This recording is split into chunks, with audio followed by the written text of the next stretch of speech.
What's up? What's up? So, we're on day 2 now. We're gonna go ahead and just jump into this and see what we got. Oh my, lava. The volcano.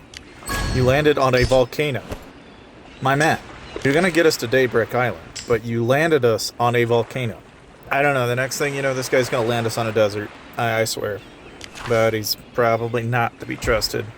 Anyway, so, there's the lava island for you guys. Of course, just like anything, I thought I'd go over kind of a couple of things that, I don't know, these are general tips, but they're more advanced tips, and these are things that I've kind of picked up on the game in the last couple of weeks. There's been a lot of discussion regarding the new update, which, and honest to God, really, I don't really know what to make of it yet. I'm still trying to make heads of tails of what to do about it. But here's what I do know, right? Most of the people that had it in the middle of their state of power are probably all freaking panicking, and for right reasons, because a lot of the stat bonuses here are pretty massive. They're big enough that, compared to where we used to just have to do mastery forging, now you can actually ascend a piece of gear, and for the price of 2, you can basically buff it up a certain amount. Obviously, you can kind of see how this works. It's like infantry lethality is going to go up, hero attack is going to go up. And in theory, if you just continuously build on a piece of gear now, you could actually potentially have your generation, fewer generation heroes that maybe are just like on the cusp of beating a generation.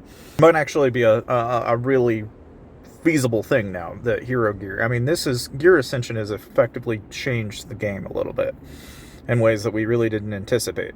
Look at this. At plus 100, you get 50% infantry attack. That's huge. The one thing I thought was kind of interesting with this is you notice that each piece of gear now has a unique role.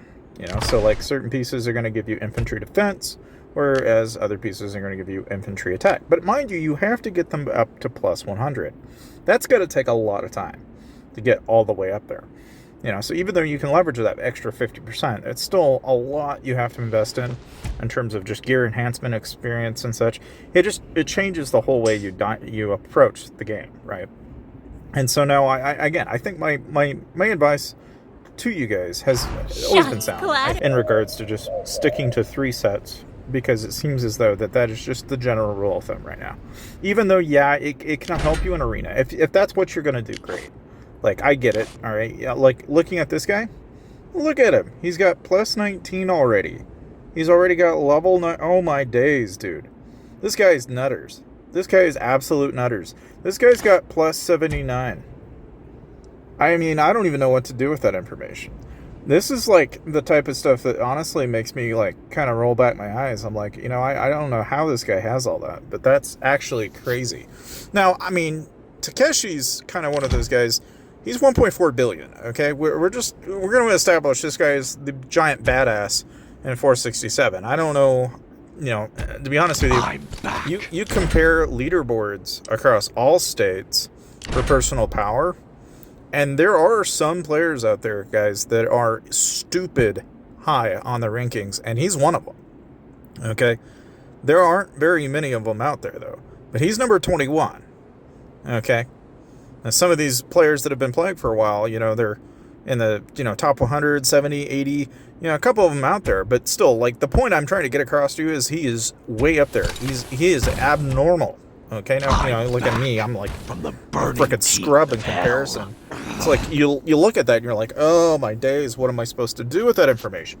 So I know a lot of free-to-play and a lot of mid-spenders, even major whales right now, are kind of trying to figure out how the heck are we supposed to navigate that. The hunt only ends. Because now that this has kind of become a thing, what do I need to be focusing on?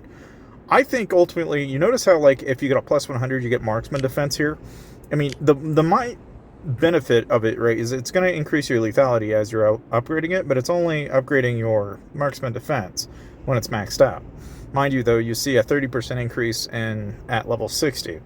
And you can kind of see why his strategy was kind of like get them up to 60 and then just bounce over. Because what he's doing, instead of investing all the way into one set of gear, he's actually taking it a step further. He's basically taking advantage of those level 60 bonuses, which are up 30%. And that's going to give you a huge boon in terms of just fighting capacity as it is, right? But the 50% attack bonus is going to be huge for a lot of players if and when they actually have it all the way maxed out. Again, the one thing that I guess this does for a lot of the major pay-to-wins is that, for those that, they were running out of, basically, they had the gear maxed out, now they didn't have anything to do with it, now they have a way to go about it.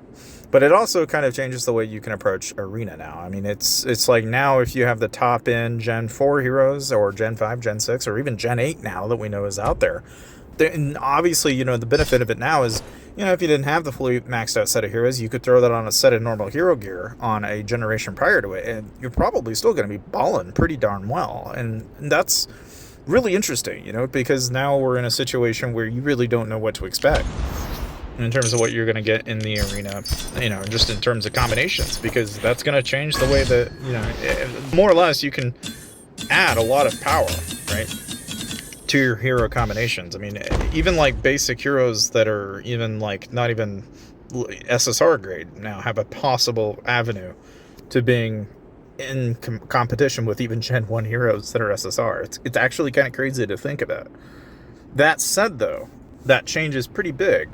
So we'll have to kind of wait and see how everything plays out. Now, I will say the one thing that, some general tips regarding this, right, is like I said, I think getting up to like, even though it's not going to be very common for a lot of people, I think just focusing in on the lethality heroes and the health for your infantry is still going to make more sense than anything.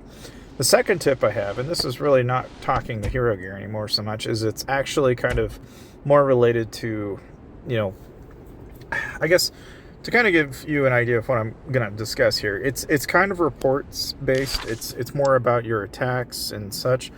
I'm going to show you Takeshi, okay?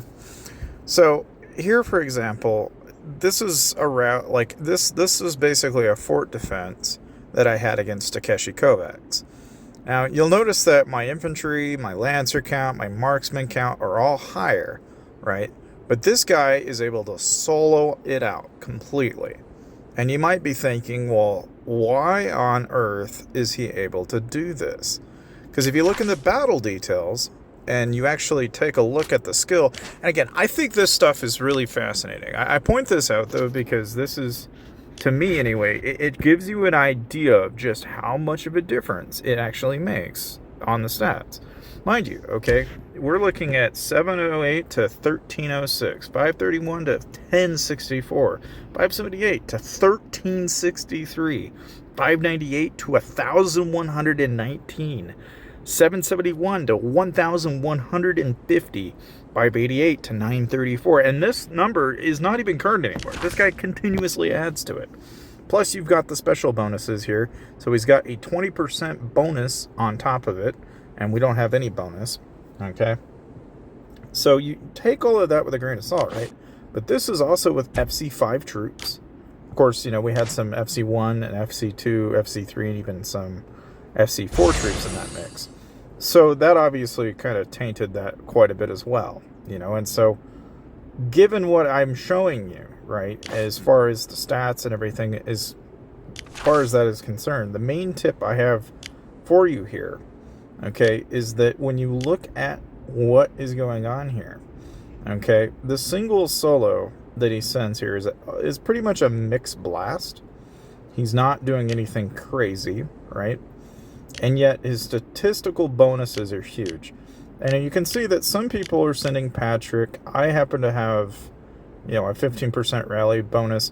These are all things that, frankly, when you look at the defense, I didn't send the right heroes. Some people sent Molly, and that doesn't do you a whole lot of good.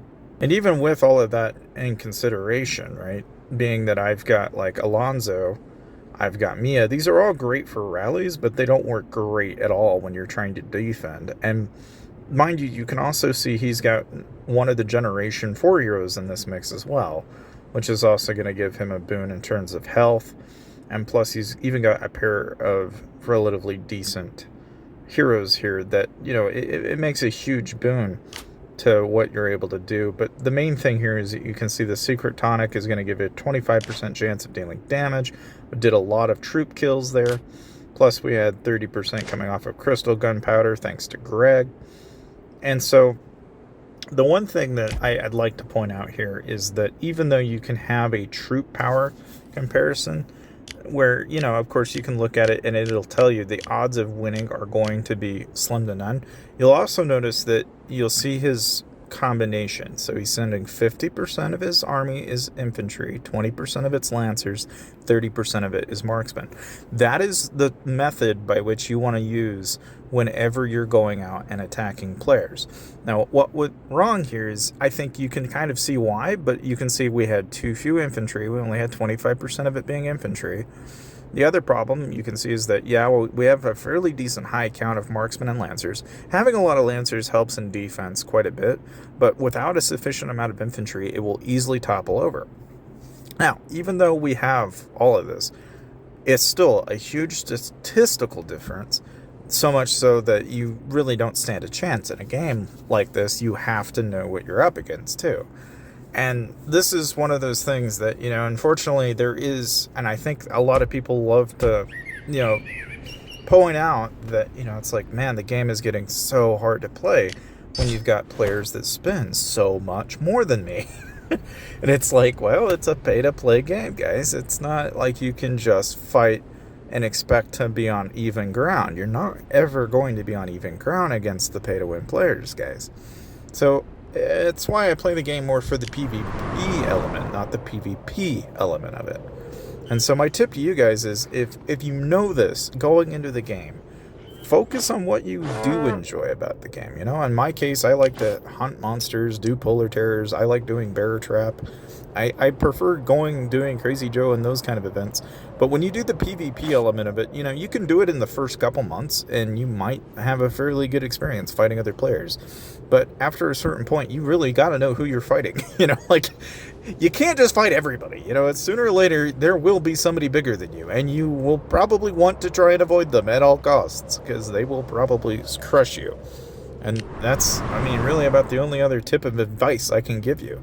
But outside of that, really, if anything, I would stress, make sure you guys are spending your points on getting mythic chests, and make sure you're doing arena around 5 or 6 CDP before the reset. Because again, if you want to get those arena points, you're going to need to do it that way. Otherwise, you're just not going to get anything. And that's kind of pointless. Because why the heck wouldn't you want to get whatever bonuses you can get? You might as well. There's no harm in trying.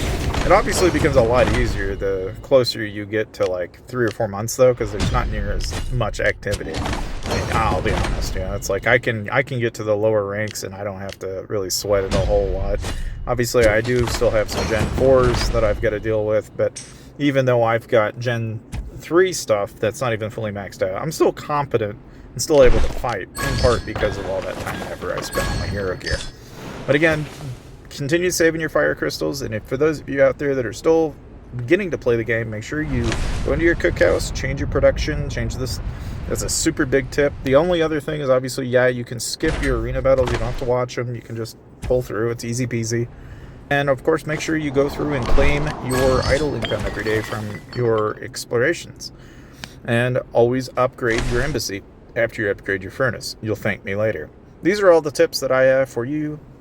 I hope you find them helpful, and I'll see you guys next time.